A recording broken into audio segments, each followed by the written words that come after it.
BN media रो पुणी एक class रे समस्त को स्वागत। आसंतु मोर छात्र छात्री तथा दर्शक बंधु आज क्लास को आमे आगे नेबा। आज विषय वस्तु हेउछि भग्नांश विषय रे आज आमे पढ़िबा देखिबा भग्नांश केते प्रकार अछि। प्रथमे आमे जानिबा भग्नांश हेउछि तीन प्रकार। भग्नांश को तीन भाग रे विभक्त करा जायछि। प्रथमे हेउछि साधारण भग्नांश, दुई रे हेउछि दशमिक भग्नांश,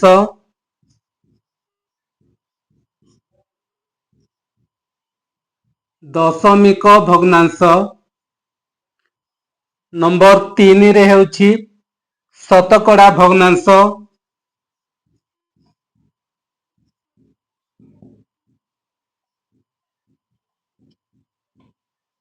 भग्नांश को तीन भाग रे विभक्त करा जायछि।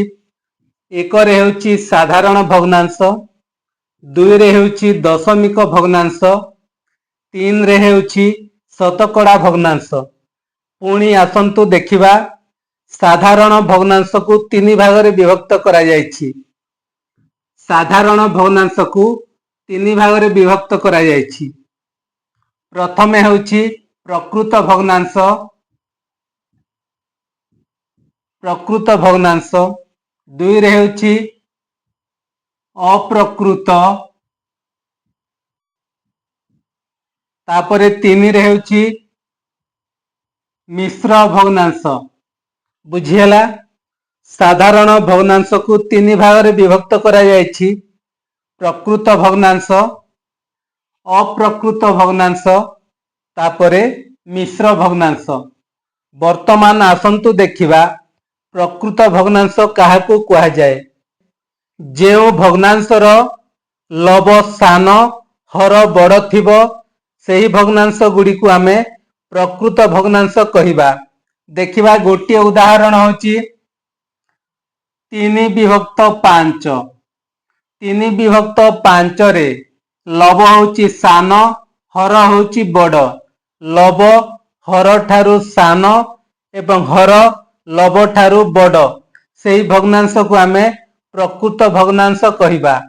वर्तमान देखिबा अप्रकृत भग्नांश काहाकू कुहा जाए। जेउ भग्नांशर लब बड़ एवं हर सान सेही भग्नांश को आमे अप्रकृत भग्नांश कहिबा। देखिबा गोटे उदाहरण नेबा आमे 6 विभक्त 4। एठारे देखिबा 6 हेउछि लब एवं 4 हेउछि हर। लब हर ठारू बड़ किंबा हर लब ठारू सान सेही भग्नांश को आमे कौन कहिबा अप्रकृत भग्नांश कहिबा। वर्तमान देखिबा मिश्र भग्नांश काहाकू कुहा जाए। पूर्ण संख्या ओ प्रकृत भग्नांश को नहीं मिश्र भग्नांश गठित। मिश्र भग्नांशर गोटे उदाहरण देखिबा 2 पूर्ण 3 विभक्त 4। ए हेउछि एक मिश्र भग्नांश।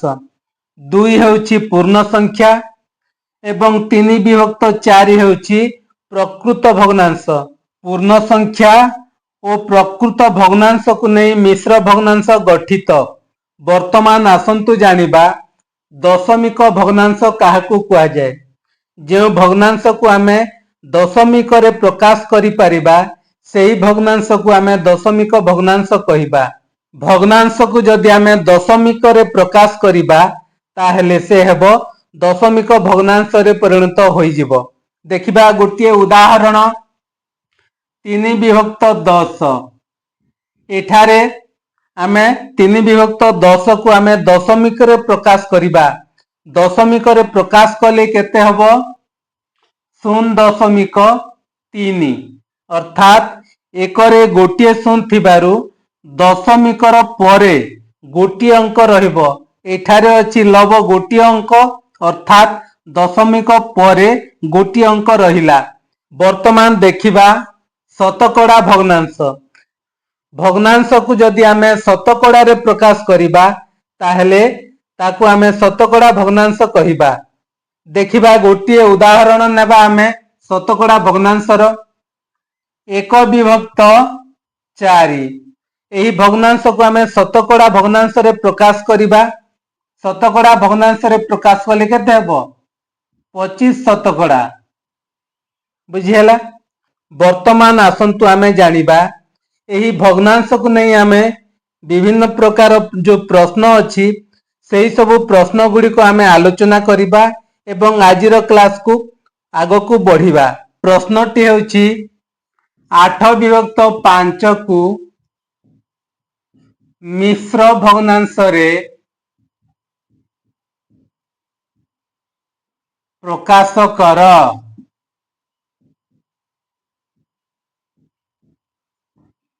8/5 को आमे मिश्र भग्नांश रे प्रकाश करिबा। 8/5 केउ भग्नांश रे अछि 8/5 अप्रकृत भग्नांश रे अछि ताकू आमे कोन करिबा मिश्र भग्नांश रे परिणत करिबा।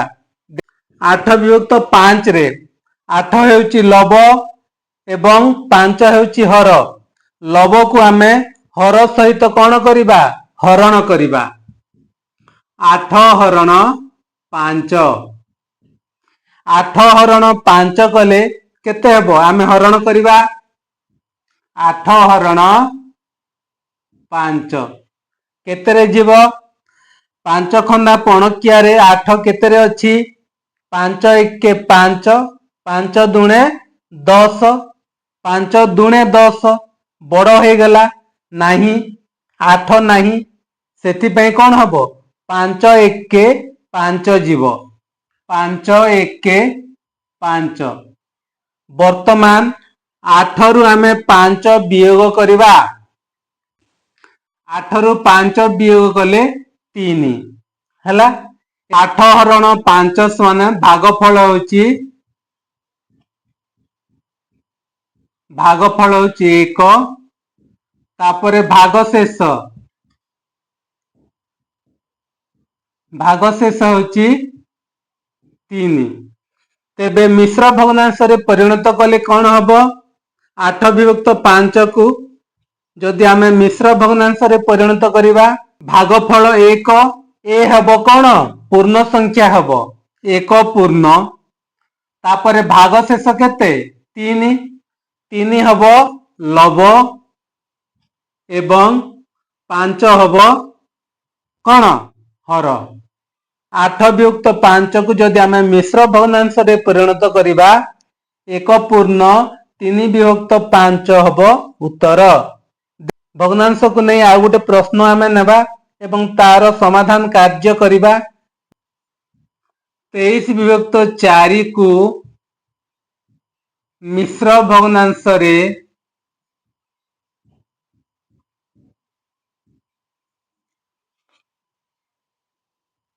परिणत कर।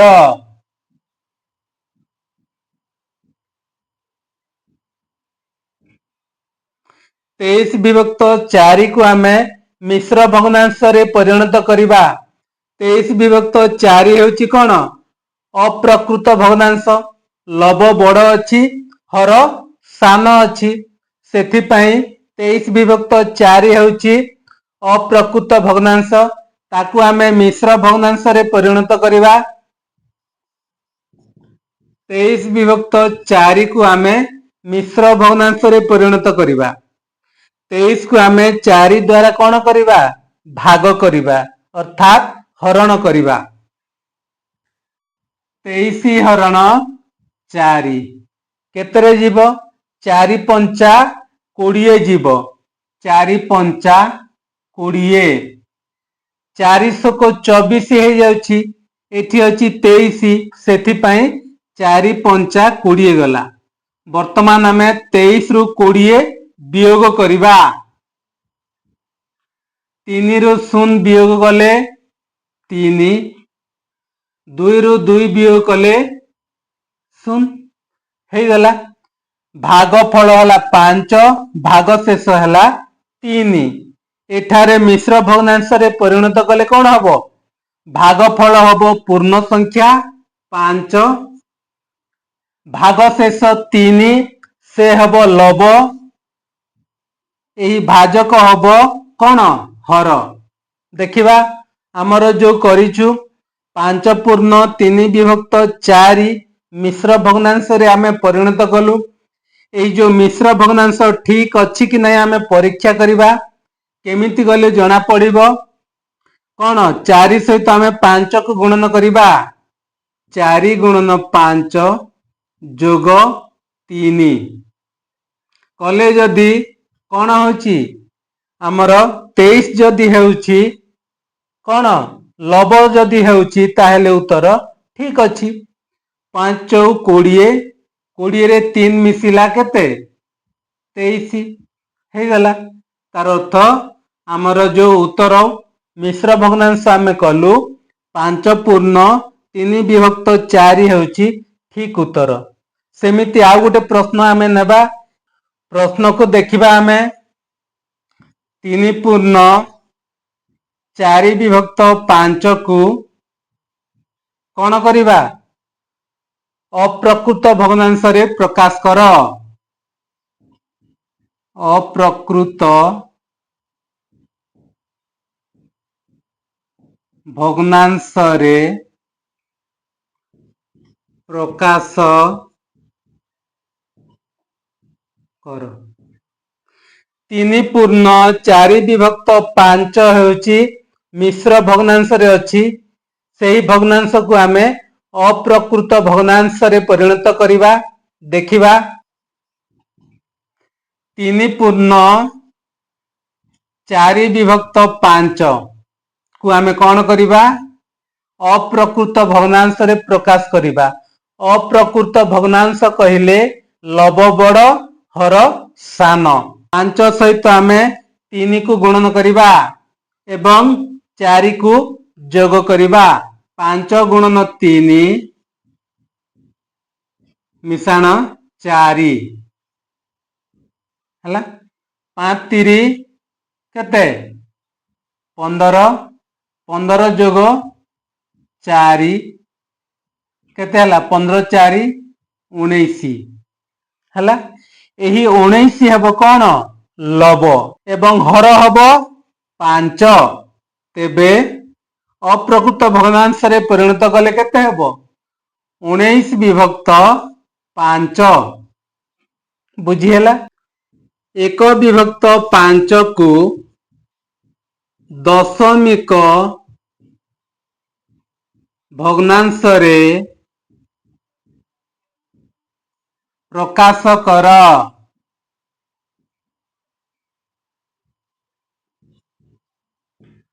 1 विभक्त 5 होची कौन प्रकृत भग्नांश। लब होची 1 हर होची 5। लब हर ठारू सान सेथि पई 1 विभक्त 5 हेउची प्रकृत भग्नांश। एही प्रकृत भग्नांश को आमे कौन करिबा दशमिक भग्नांश रे परिणत करिबा। 1 विभक्त 5 दशमिक भग्नांश रे परिणत करिबा को हेले भग्नांशर हर को आमे 10 करिबा को पड़िबो।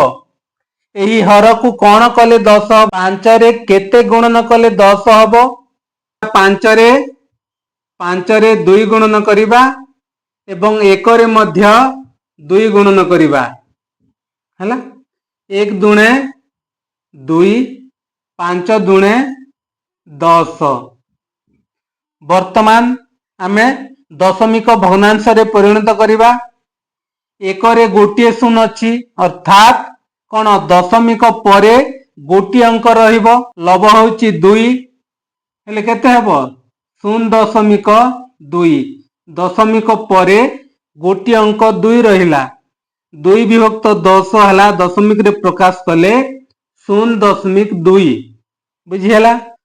देखिबा आउ गोटे प्रश्न नेबा आमे 2 विभक्त 5 को शतकड़ा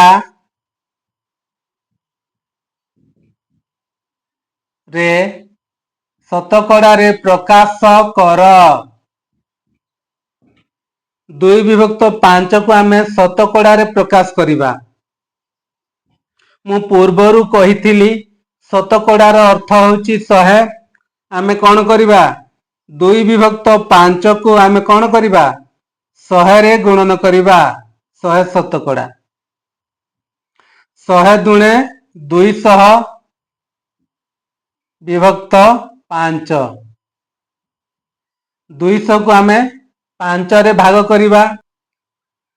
5 ଚଉ 20 କଟିଲା 0 ଅଛି 40 ଅର୍ଥାତ୍ କେତେ? 40 ଶତକଡା। 2 ବିଭକ୍ତ 5 କୁ ଯଦି ଆମେ ଶତକଡାରେ ପ୍ରକାଶ କରିବା ହେଲେ କେତେ ହେବ? 40 ଶତକଡା ହେବ।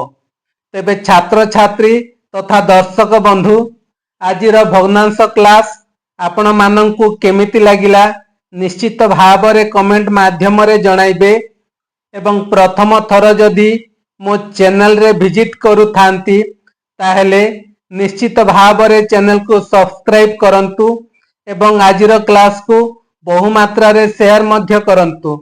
ତେବେ ଆଜିର କ୍ଲାସକୁ ଆମେ ଏଇଠି ସମାପ୍ତ କରିବା। ପରବର୍ତ୍ତୀ ସମୟରେ ଆମେ ନୂଆ ବିଷୟ ସହିତ ନୂଆ ଏକ କ୍ଲାସରେ ଦେଖା ହେବା। ସେହି ସମୟ ପର୍ଯ୍ୟନ୍ତ ରହୁଛି। ସମସ୍ତଙ୍କୁ ଧନ୍ୟବାଦ।